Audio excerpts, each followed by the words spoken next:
on sait mettre en place un plan, on verra la gloire de Dieu. Parce que Dieu lui-même a commencé toutes choses par un plan. Celui qui n'a pas de plan, c'est également la preuve qu'il n'a pas la foi. Parce que ta foi révèle, ou ton plan révèle que tu crois que Dieu l'a déjà fait. Le plan, c'est quoi? Tu mets en place un système de protection. Donc, avoir un plan fait preuve de notre foi parce que c'est le plan que tu mets en place qui également va finir par te protéger et te permettre d'entrer dans ce que Dieu t'a donné comme promesse. Nous avons l'objectif que nous voulons atteindre parce que Dieu nous a parlé, nous sommes bénis. On met en place un plan qui est comme un GPS. Le GPS te permet de naviguer, quels que soient les obstacles sur le chemin. C'est-à-dire le GPS te permet de contourner les obstacles, mais arriver toujours à l'adresse indiquée. Donc ton plan, c'est ton GPS. Maintenant, planifier, c'est quoi? Ou mettre en place un projet. C'est très important. Le mot planifier, on peut définir planifier comme celui-ci. Planifier, c'est fini avant de commencer. Dieu travaille comme ça. Tout ce que Dieu commence, il a déjà fini. Dieu ne commence pas ce qu'il n'a pas fini. C'est pourquoi quand tu marches avec Dieu, il faut être dans l'assurance. Parce que ce que tu es en train de faire maintenant, là, c'est fini. Voilà notre assurance, que nous sommes plus que vainqueurs. Vous comprenez qu'il est important donc de racheter dans la pensée de Dieu ce qui est déjà achevé. Et ce qui nous donne de pouvoir mettre en place le plan qu'il faut pour naviguer. Si tu mets une mauvaise adresse dans ton GPS, qu'importe la qualité de conducteur que tu es, tu n'arriveras pas à bon port. Quand un homme décide de mettre en place un projet, il planifie son futur. Quand un homme décide de ne pas mettre en place un projet, il planifie son échec dans la vie. Donc vous allez comprendre que planifier devient important. Ça veut dire, dans la vie, ne rien faire, c'est faire quelque chose. Si tu fais rien, tu as choisi d'échouer dans la vie. Parce que vous voyez, désormais, avec la chute de Satan et avec la déclaration d'Apocalypse 19:19, malheur à la terre, quand vous voyez un homme qui arrive à accorder son existence sur le plan fini de Dieu, c'est qu'il a payé un prix. Parce que tout devient difficile. Parce que nous sommes perpétuellement opposés. Satan nous oppose. Satan dit non, ils n'arriveront pas. La première étape, c'est le plan. Mais décider de ne rien faire, c'est avoir choisi d'aller dans le décor. Parce que vous voyez, il n'y a pas de hasard. Ce qui est hasardeux ne peut pas donner ce qui est précis, ce qui est scientifique. Quand vous regardez l'homme, les yeux de l'homme sont plus qu'une caméra 4K. C'est ce que les scientifiques disent. Le cerveau, on n'en parle pas, plus qu'un ordinateur de dernière génération. Donc, on ne peut pas être aussi parfait et sorti du désordre. Ce n'est pas possible. Donc, quand on décide de ne rien faire dans la vie, on a sa destination. C'est l'échec. Parce que l'échec est naturel. Ne pas réussir est naturel. Finir dans la honte est naturel. Un homme qui naît d'une femme, s'il ne fait rien, il finit dans l'échec. Parce qu'on définit le succès premier numéro 1 en Jésus. Donc, trouver Jésus, tu as commencé ton voyage vers le succès. Donc, quelqu'un qui naît et qui ne fait pas le choix d'appartenir ou d'accepter Jésus, n'a même pas commencé. Donc, vous comprenez que la vie, on ne peut pas naître et on dit, bon, moi je suis né, je ne fais rien, mais j'arriverai à bon port. Tu n'arriveras pas. Pour arriver, il faut décider. Parce que les hommes sont les seules créatures que Dieu a faites pour ne pas vivre par réaction. Donc, nous ne réagissons pas à la vie. Nous agissons, nous décidons et nous faisons. Parce que lorsqu'un homme vit par réaction, il n'y a plus d'initiative. Tout ce qu'il fait est par rapport à. C'est pourquoi tu ne peux pas te lever pour dire Dieu va faire, Dieu va faire. Non, non, Dieu est bon. Lui seul peut faire. Oh non, non, je crois en Dieu. Dans tous les cas, je suis là, moi j'attends seulement. Il va faire. Non, il va me conduire. Non, il va me conduire. Frère, tu vas attendre longtemps. Non, je continue de parler en langue et prier. Dieu va faire. Non, non, non, l'église, c'est vrai, ne tourne pas comme je veux, mais je continue de parler en langue, je prie. Oh non, Dieu, Seigneur, c'est ton église, fais ce que tu veux, oui. Mais il a dit, il fera ce qu'il veut, mais il le fera par toi. Planifier, c'est manager la distance entre là où tu es aujourd'hui et là où tu es supposé arriver demain. Donc, planifier, c'est le management entre ma position A et la position espérée B.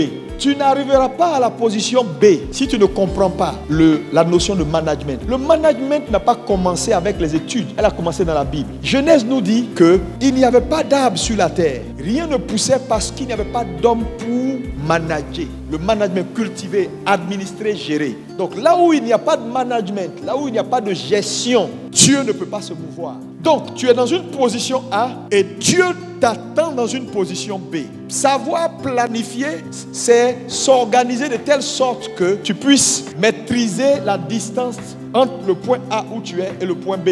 Manager, c'est quoi encore? Manager, c'est appliquer un but au temps. Parce que le temps, il est là. Il est là pour tout le monde. Tu peux avoir une grande église dans 150 ans, que Dieu te bénisse. Le temps, il est temps. Mais manager, c'est faire quoi? C'est de dire, oui, le temps, il est là, mais moi, je veux que dans un an, donc on applique au temps un but. Le temps n'a pas de but, le temps il passe. Je veux être milliardaire dans 6 mois parce que je dois faire ça pour Dieu. Donc le management, c'est appliquer au temps un but pour que ta vie ne soit pas une vie juste qui est dans le décor. Voilà pourquoi chaque année, par exemple, on se fixe des objectifs dans le temps. C'est un management. Sinon on peut dire, bon, l'année va commencer. On est dedans, allez, allons-y. Mais on se dit non, avant fin mars, nous voulons atteindre tel objectif. Donc on applique au temps un but. Et fin mars, on fait un point pour dire, est-ce que ça a marché? Qu'est-ce qui a marché? Qu'est-ce qui n'a pas marché? Pourquoi j'ai fixé au temps un but? Fin mars. Et je n'ai pas obtenu ce que je devais avoir comme résultat. Donc ça te permet de faire des réglages qu'il faut. Quelqu'un peut me dire, pasteur, ici décembre, je reviens te voir avec des bonnes nouvelles. Ça c'est bon. C'est appliquer au temps un but. Pour dire, ici décembre, les résultats que tu avais vus dans ma vie, tu ne les verras plus. Je reviens te voir avec une détermination. Maintenant, ce but-là devient quelque chose, un but dans le temps. Il est sous obligation d'accomplir. Donc il met en place tout ce qu'il lui faut pour atteindre cet objectif. Parce que quand il n'y a pas d'objectif, on va dans tous les sens. Parce que les objectifs dans la vie d'un homme, fixés dans le temps, ça lui canalise ses ardeurs.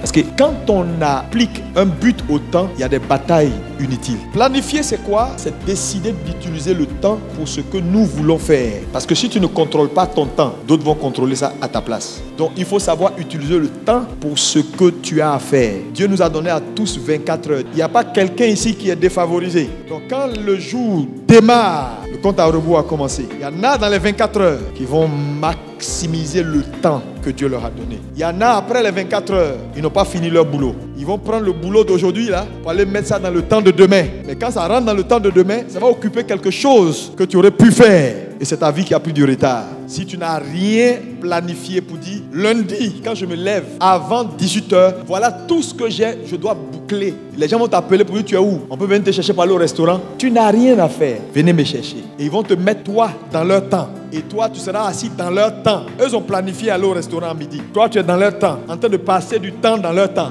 Après, c'est bavardage. Jusqu'à 16h, vous êtes en train de causer. Et voilà 18h. Les trucs importants que tu aurais pu faire, tu n'as pas pu le faire. Tu n'as pas maximisé ton temps. C'est pourquoi les hommes qui sont très organisés, parce que, ayant compris ces choses que je suis en train de vous dire, quand tu les sollicites, ils te disent, je te rappelle, parce qu'il doit voir son programme. Il a un planning. Ça dit, on ne saute pas dans sa vie comme ça pour commencer à entrer et sortir. Parce que si tu ne contrôles pas ton temps, les gens vont contrôler le temps là pour toi. Quand ils vont contrôler, ils ne vont pas aller à l'essentiel. Transformez vos pensées en action. N'ayez pas juste de bonnes idées. Planifier, c'est avoir la capture physique de ce qui est invisible. Je m'explique. Dieu ouvre ton esprit sur ce qui est déjà achevé. Et tu fais une capture de ce qui est invisible. Et tu l'envoies dans le visible. Donc le plan devient donc la capture, l'image visible du projet achevé invisible. Donc il faut avoir la pensée de Dieu. On ne fait pas un plan comme ça. On prie et Dieu te permet de capturer. Parce qu'il a la meilleure méthodologie de cet esprit. C'est pourquoi il a dit toujours à Moïse, regarde le plan. Tu feras le tabernacle selon le plan et le modèle que je vais te montrer. Dieu a toujours fait les choses ainsi. Un autre point important sur le plan. Planifier, c'est documenter la vision. C'est-à-dire, Dieu te donne l'image. Il te donne le plan. Ça ne suffit pas. Il va falloir documenter maintenant le plan. Aller dans la parole et sortir tous les aspects des écrits destinés à donner force et fondement biblique au plan.